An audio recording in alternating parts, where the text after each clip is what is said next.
How we doing, everybody? It's Friday, November 14th. Here for our second go around, kind of bringing NASCAR, trying to answer some questions and maybe bring NASCAR to some people that don't really know a whole lot about it. I'm SEC Sean, your host for this. Let me go ahead and give a quick shout out to our whole crew. You can catch all their channels scrolling across the bottom down here also. Got WTP Sports Dudes. We've got Level Up Sports 10. Parlay Poe with the Blitzburg podcast. We've got Post Game with the Post Game 86 podcast. We've got City League TV. That's run by P1 at City League TV. You find him on Facebook and YouTube. FanDuel Zaya. He's got the FanDuel Zaya podcast. And then, of course, I'm SEC Sean, as I said before. If you're watching, don't hesitate to ask questions throughout the evening. We're going to go through some topics. If you saw last week's episode, we kind of just gave a big overview of the sport and kind of some of that little history and just different things. As we move forward, we're going to get a little more in depth into things. This week, we're going to start about, talking about teams, some of the cost that these teams encounter throughout a season, some driver salaries, just for fun, just to kind of give you an idea what these drivers get paid for what they do. Cost of sponsoring a car, and then we're going to get further into what does it cost to run a team in the three different levels of NASCAR.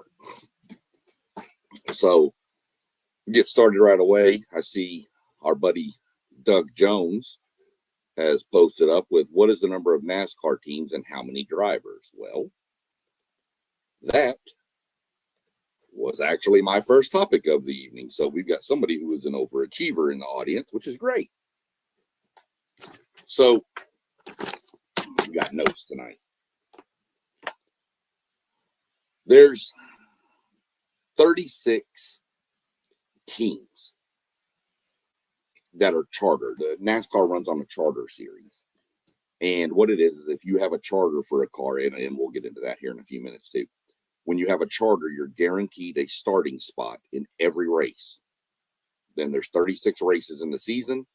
Right now, there's 36 charters. That number can go up to about 40, but right now it's capped out at 36. So you will have some people that'll just enter a car in this race and enter a car in that race. But the top 36, the 36 charter teams are always guaranteed a race. Now, I'm going to change that up a little bit because right now we have two teams, 2311 Racing, which is owned by Denny Hamlin, a current driver, and Michael Jordan. That Michael Jordan that you're all thinking of, yes. And Front Row Motorsports are both suing NASCAR for an antitrust. Don't know how that all going to turn out, but as of right now, those two teams are not chartered teams. They're not being looked at as chartered. That could change. So we're just going to count them as chartered right now. So you've got Hendrick Motorsports is probably the most well-known NASCAR team. They run Chevy, and they have 4 different cars in their stable. Next, you have Joe Gibbs. Yes, that Joe Gibbs.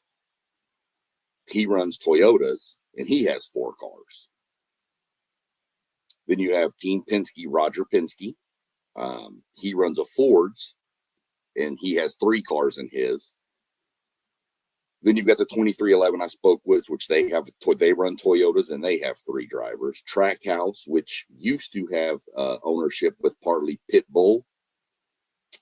They run Chevy cars, and they have 3 of them. Richard Childress Racing. A lot of people know Richard Childress Racing because it was the team that Dale Earnhardt Sr. drove for. They run Chevys, and they have 2 cars. Wood Brothers Racing, which is who runs this guy, Josh Berry. They run Fords, and they have 1 car. They are also the oldest NASCAR team. They have been around for 76 years, all 76 years of NASCAR. they build their cars in the Penske team shop. They have a good alliance with Penske. So really Penske, you could say, has 4 cars. RFK Racing, which is Jack Roush, who used to run a NASCAR team called Roush. And then he joined up with the Fenway Management Group, and then Brad Keselowski, one of the racers. They have RFK Racing. They do Fords, and they have 3 of them. Spire Motorsports, I don't remember who owns them, but they run Chevys, and they have 3 of them. Legacy Motor Club has Toyotas, and they run 2, sometimes 3, depending. Sometimes they add an extra car in. That's owned by Jimmy Johnson and Richard Petty. I think Richard Petty has kind of stepped back, but it's owned by Jimmy Johnson. They call it Legacy because Jimmy Johnson has 7 championships, and so did Richard Petty. Colleague Racing is owned by Matt Colleague. They're Chevys, and they have 2. If I didn't mention it, Legacy Motor Club runs Toyotas, and they have 2 of them. There's the Front Row Motorsports is next. They run Fords, and they have 3. Then you have Hayek Motorsports, which is a Chevrolet team with 1 car. The Haas factory team runs Fords, which is 1 car. And Rick Ware Racing, which is a Ford with 1 car.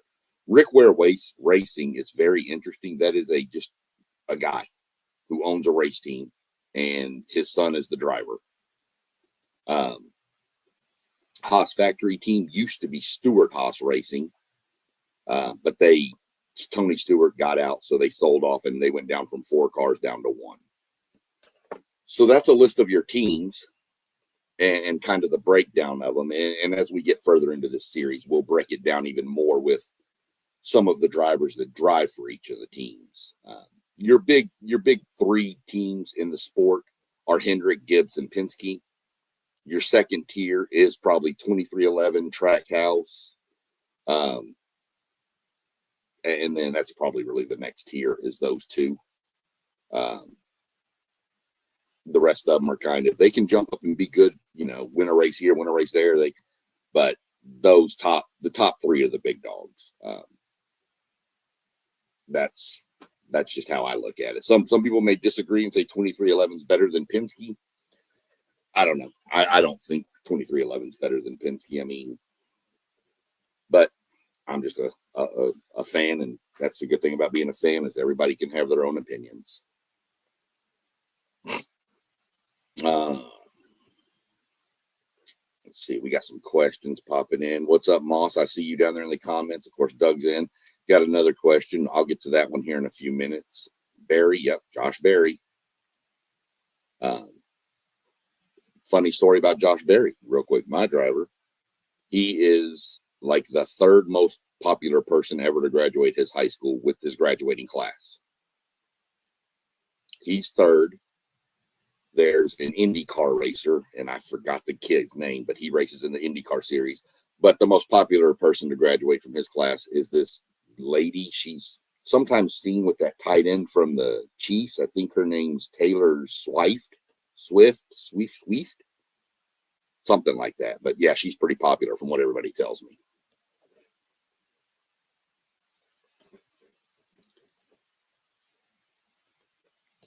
Cost per race. I got a little typo there. Cost per race, cost of tires and fuel. So a typical race, 4 tires obviously on the car. If you run with 3, it's probably not going to be a good race. The tires can cost you anywhere between, for 4 tires, $1,000 to $2,500. You can get up to about $25,000 per race for tires. You want to complain about your fuel costs? 1 gallon of gas for a NASCAR car is $6 a gallon. They run 22-gallon tanks. So if you fill up 5 times, it's $1,870 in fuel for 1 race. Engines can vary based on the horsepower at that track and things like that. And we can get into the horsepower and stuff later as we get into more tracks. But you can look at an engine, you figure it's going to cost anywhere from $100,000 to $300,000 per engine. Here we go. You want to own a NASCAR team and you want to get a charter and get you into every race, right? Okay, I'll take $35 million. Then you can have a car. Yeah, you heard me right. I know I'm letting y'all all get up off the floor. So that Hendrick team and Joe Gibbs that have 4 cars, that's $140 million a year that they have to pay to race. It's not $35 million for the team, $35 million per car. So yeah, you just shell out $140 million to be able to race for 36 weeks. Jump down here real quick. Throw Doug's comment in before I jump back into mine. How do you become a NASCAR driver, and is there a youth league? Yes and no.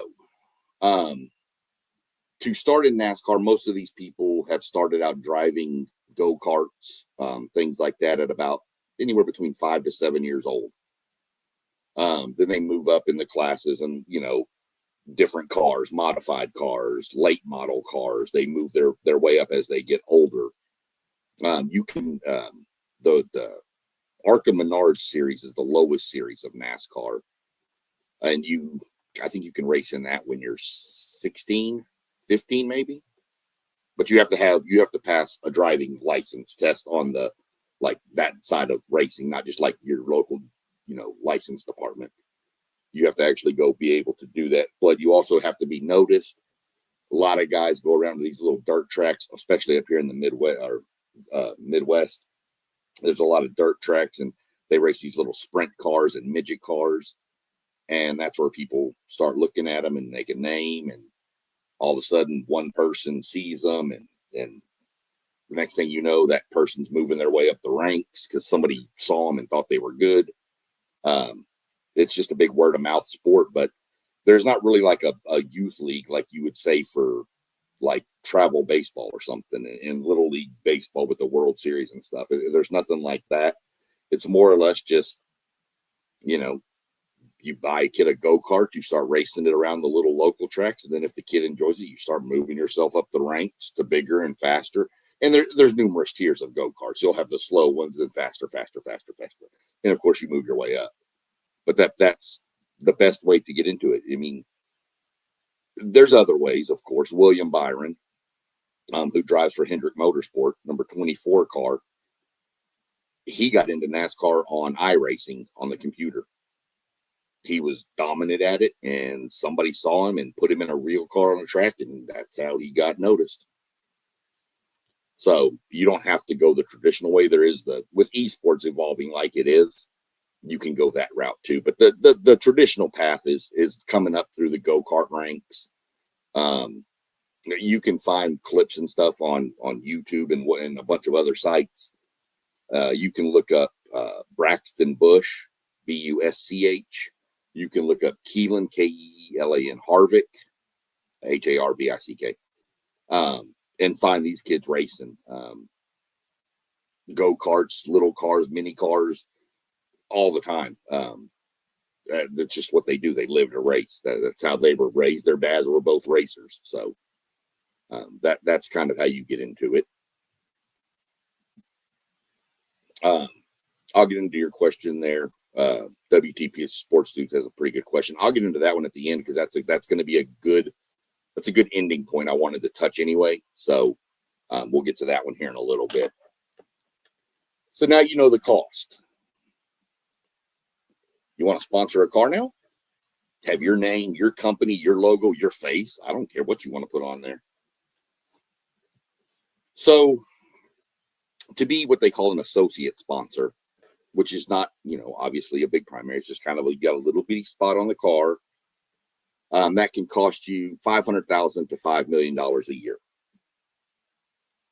You want to be the title sponsor for a race. It's $1 million to $10 million, depending on the race. Daytona 500, probably closer to $10 million. A race at Kansas, maybe closer to $1 million. That's one race. You want to be the primary sponsor, the big logo on the front hood of the car, the big logo, my mug on the car. $5 million to $35 million a year. You want to be a trackside sponsor, which is like, just at the track, kind of just a small little in the background. That's anywhere between $50,000 to $5 million per race. And then they have a digital sponsorship, and I'm not sure how that one works, but it's 20,000 to 500,000 to be that one, depending on what they call the campaign. And like I said, I don't know about that one as much. That one's newer to me. So that's just kind of your cost to say, yeah, I run a business and I'm gonna sponsor a car. Well, you better have a very profitable business. And if you do, y'all can DM me and we can talk side if you're looking for help.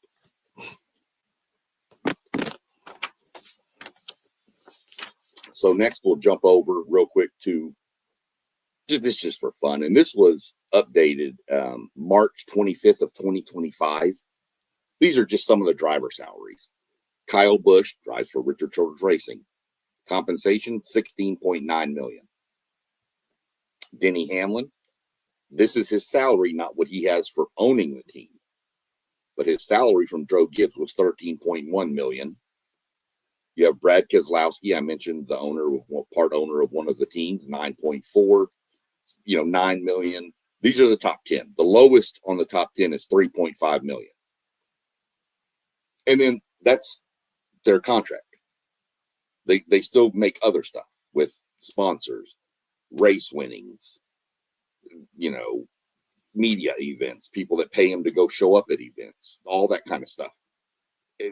So they make more than that. That's just their salary.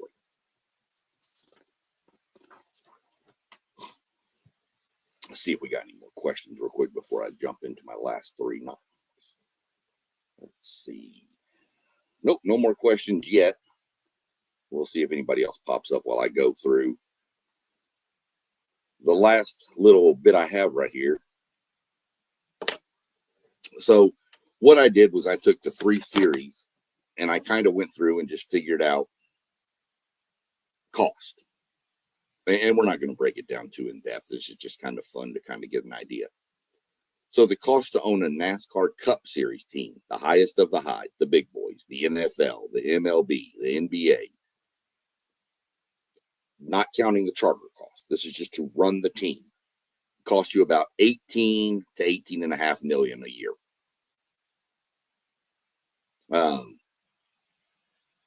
And then it goes into driver salaries, maintenance of cars, things like that. It's the overall cost is well over 18 million, but that's just kind of an averaged out about what it would be. So you say, okay, well, I don't have 18 million. I only have about 10 million. Okay, well, you can now own a NASCAR Xfinity car. Second level, AAA baseball.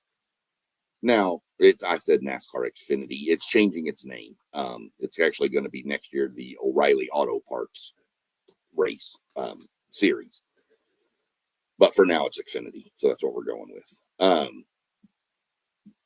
You can really do probably a mid-tier team in the O'Reilly Xfinity series for about $5 million. But if you want to be a top team, which why are you going to go into something and not try to be a top team? That's where about the 10 to 12 million pops up. Lower division, I call it AA baseball, would be the truck series, Craftsman Truck Series. That's actually the cheap version of it. I say cheap. Cheap. Well, it's only like $3 million a year. That's pretty cheap. So, but that's, you again, you're looking at $3 million, but you could spend up to $15 million based on how much you're having to put in there, how much repairs are you having to do, and all these different things.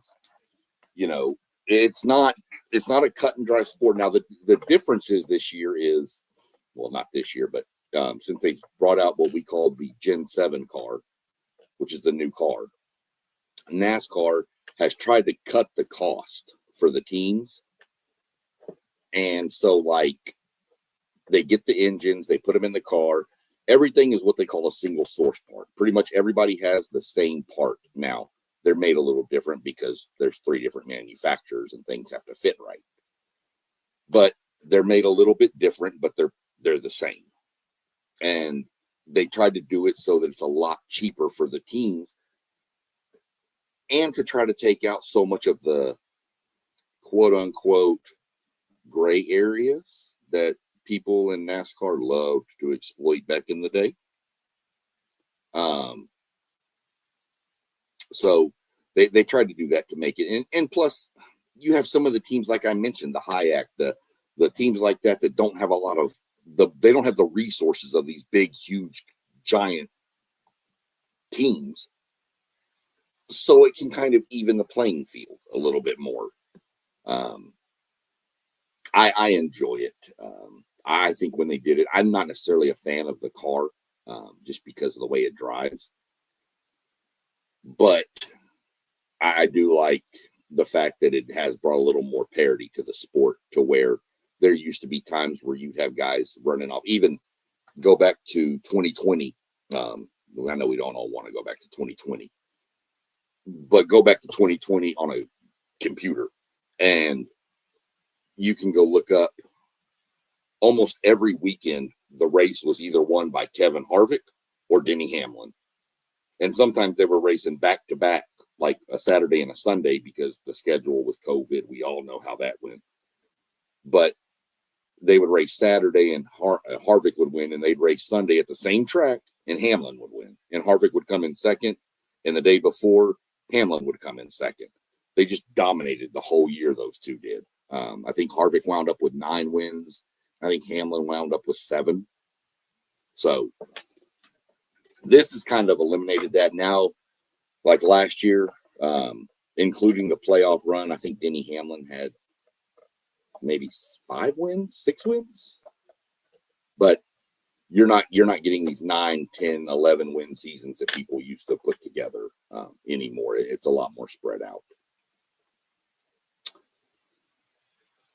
So, WTP Sports Dudes, what's the strategy for having more than one car on certain teams? Well, there's a few different avenues to that.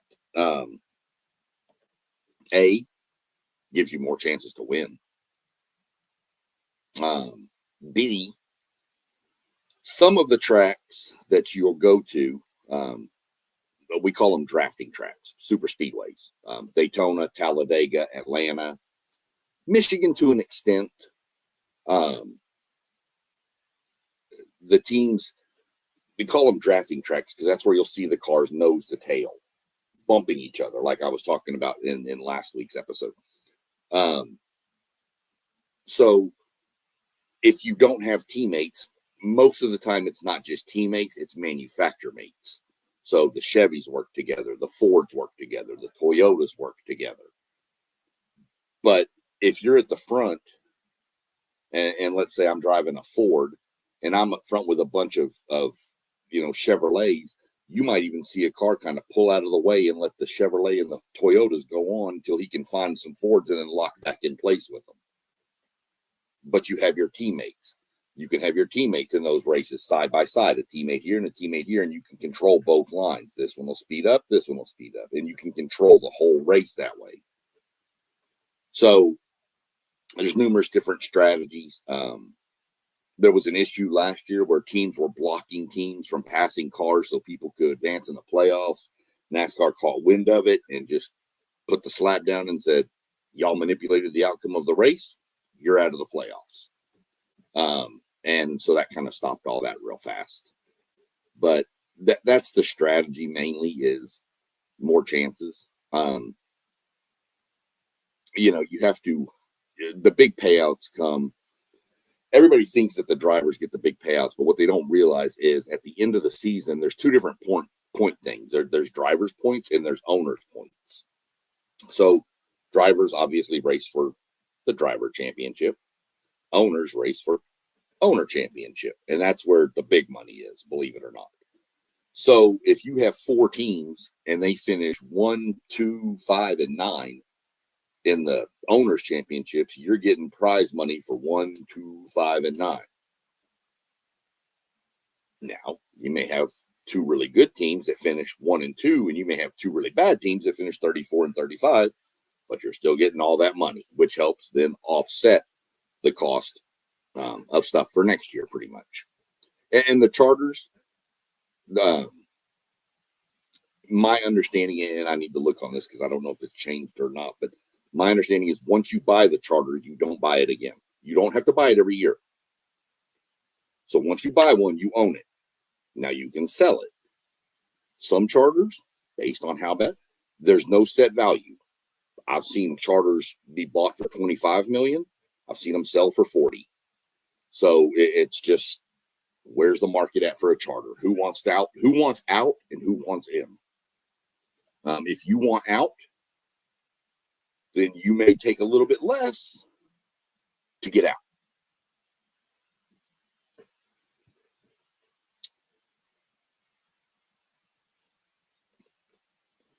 No, it's just like golf. Sorry, I didn't read your question. Is it a winner take all, or do they split the purse based on your finish like in golf? No, every driver that finishes, that starts the race, the chartered ones especially, we're just going to talk about charters. We're not going to get into the non-chartered. That gets way too confusing. So your chartered teams, everybody gets something. You may finish 36. You may get $20. Here you go. That's a joke. You're not getting $20. But some of these people may get, you win the race, maybe you get 1.4 million for that race. Maybe it's 3 million if it's Daytona. Maybe it's 1.5 if it's Talladega. Maybe it's 900,000 if it's Kansas or Las Vegas or Phoenix. And the playoffs, the money, the owner money goes to the owner. So like Rick Hendrick, who owns Hendrick Motorsports, he would get all the money. Last year, his cars finished first, fourth. Let me look real quick. Last year,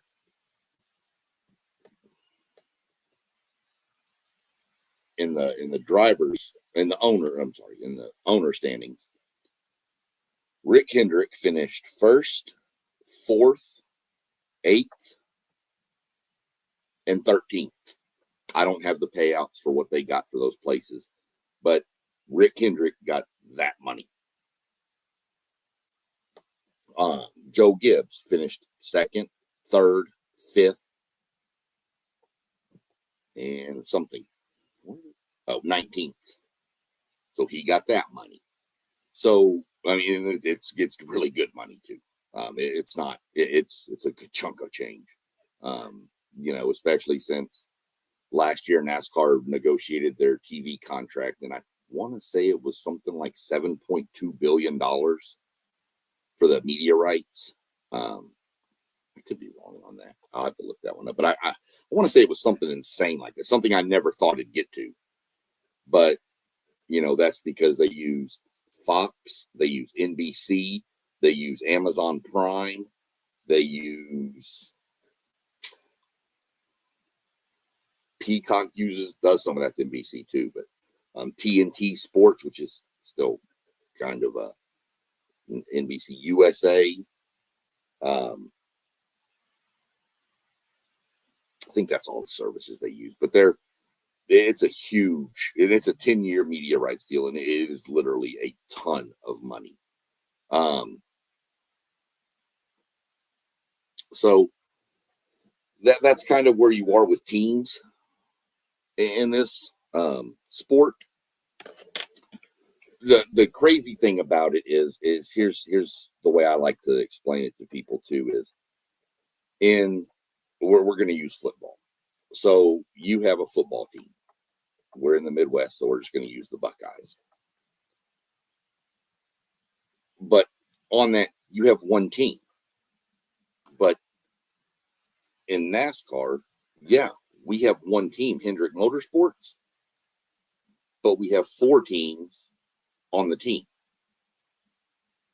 So it's a whole different dynamic when you don't have to, you run one team, but each team has its own little team. Like you have your own driver, crew chief, and pit crew here. Driver, crew chief, pit crew here. You have 4 of those. And they're their own. They're doing their things their way. They're doing their things their way. They're doing it and they're doing it. But at the end of the day, when it's time to actually, that's through, qualifying and all this, they're all doing different things. And then they all sit down and talk. Oh, your car was the best. What was your setup? Oh, we're going to change our car to that. Oh, my driver doesn't like the way that feels. We're going to have to go back the other way. So you use teams to bounce ideas off each other. When you get teams in the playoffs, when you're in the playoffs, you may have a team like Hendrick, say they had 2 cars in the playoffs and 2 out. They may use the other 2 cars set up totally different in 2 different ways than the other 2 cars in the playoffs, and then see about putting it together and see what works the best. There's so many dynamics to having a multi-car team. Some teams just can't afford, to run more than 1 car. The Wood brothers, they're a family owned. They were started by 2 brothers. They don't have the money. They have money, but they don't have the money to bring in a whole nother second or third team. The same with that Hayek Motorsports and Haas factory team does. That dude's loaded. Gene Haas is loaded. He runs an F1 team also. 2 of them actually. But Rick Ware Racing, family owned. He's not going to throw a second or third team out there. It's just way too much money for these guys. So that's where you get into it. Everybody knows who Joe Gibbs is. Everybody knows who. Now, Joe Gibbs doesn't just front all that money by himself. He's got a bunch of investors too. Don't think he doesn't. Roger Penske Van Lines, owns Indianapolis Motor Speedway, pretty much owns the Indy series for racing there. He's got plenty of money. Rick Hendrick, Chevrolet dealer, biggest Chevrolet dealer in the world. It's I think somebody said he had 120 dealerships all over the East Coast and throughout parts of that. Biggest known, sells more Chevrolets than anybody else. No, Bobby Rahal was IndyCar. He raced in the IndyCar series. Really good too. I keep up with a few forms of motorsports, not just NASCAR I keep up with, but NASCAR to me is the biggest and baddest, and it's the best. I will watch some IndyCar, like Memorial Day weekend. That Sunday, everybody has their Super Bowl thing where it's a whole day thing. Man, that's my day. I get up in the morning at 8 o'clock and I start watching the F1 race in Monaco, and then I flip over to the IndyCar race at noon, and then I flip on to the NASCAR Coca-Cola 600 at 6 o'clock at night in Charlotte. And it goes till about 8 o'clock in the morning till midnight. Just sitting in front of the TV watching racing all day long. My wife's least favorite day of the year.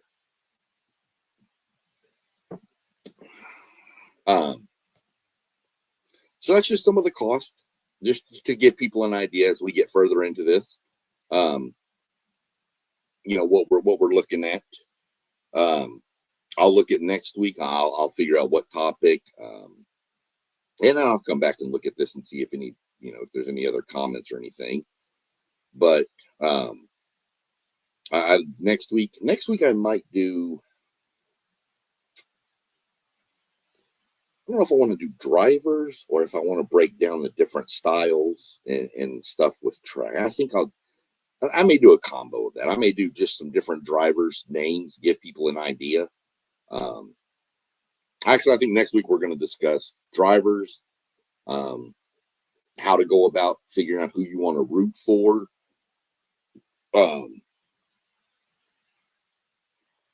Yeah, we'll probably go through some of that next week. I just, it's something I want to get more people exposure to, is what I feel like I said in the previous episode, the best fan experience there is in sports. you know, a lot of people don't know about it. They think it's boring, but I'm telling you, we'll get together. We'll get everybody, have everybody do a little looking, see what you think about it. Like I said, we'll get probably after the first of the year, we're going to go through how to get, you know, the app set up and how to earn all your points and all that good stuff to get your free stuff. But we'll do that after the first of the year when the app resets. I don't want to get people going on it right now. If we don't have any other questions, we're probably going to shut this one down a little early this evening, and go on and let everybody go enjoy their Friday night. I got to go catch up on some football and catch up with some high school football out of Texas. Plus, I think the wife wants to go to dinner and got to keep her happy. So, I appreciate everybody tuning in. Y'all remember to, you know, like, subscribe, share, you know, delete me if you know, I'm just kidding. Don't do that. Like, subscribe, share to all the channels scrolling at the bottom, all of us. There's content on all those pages.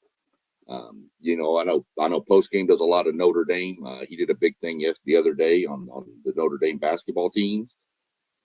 You know, FanDuel does a lot of like stuff with, you know, betting sites and you know, he gives you betting stuff normally on Wednesday. We're good. The WTP Sports Dudes, we normally run Tuesday, Thursday, Saturday, Sunday. I took Friday to do my NASCAR talk. You know, Parlay Poe, he's got his Blitzburg, big Pittsburgh guy, big Michigan guy. So, you know, get a lot of info from them. Level Up Sports, he does all kinds of stuff. That dude, he's got interviews. He's got all kinds of stuff going on over there. Mine, we're just getting mine rolling. We're going to start off with NASCAR. We're going to start throwing a little hockey talk in there, hoping the Blue Jackets pick it up a little more before we start that. We'll throw some hockey talk in there. You know, I'm just kind of a jack of all trades, master of none. I'll talk all kinds of sports with anybody.